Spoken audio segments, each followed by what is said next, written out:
Neutrality is just not good enough for Washington anymore. As the Ukraine conflict rages on and India considers buying discounted Russian oil, the White House is telling the world to decide, are you with us or are you against us? Our message to any country continues to be that obviously abide by the sanctions, but that we have put in place and recommended. I don't believe this would be violating that, but also think about where you want to stand when the history books are written in this moment in time. And support for the Russian leadership is support for an invasion that obviously is having a devastating impact. New Delhi isn't the only one being pressured by the Western camp. China, too, has been accused of picking the wrong side, despite Beijing saying it would rather stay out of the whole thing.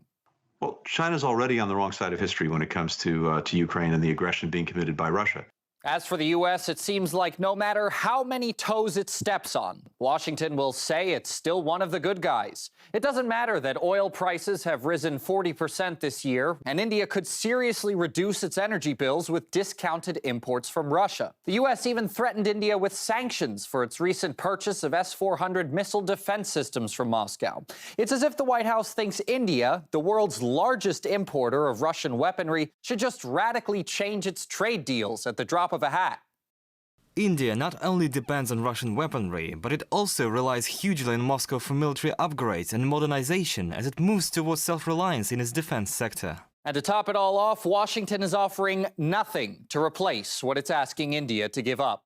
I would like to ask our American friends, what kinds of defense technology have you given us?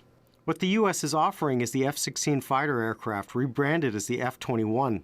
The F-16 is obsolete from the Indian point of view. We went for the MiG-21 in the 1960s because the F-104 was denied to India. We are saying the same kind of thing.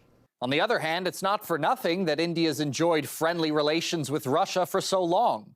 Over the past 69 years, New Delhi and Moscow have only diverged a handful of times at UN votes. Throughout the pandemic, Russia has sent 10 tons of medical aid to India.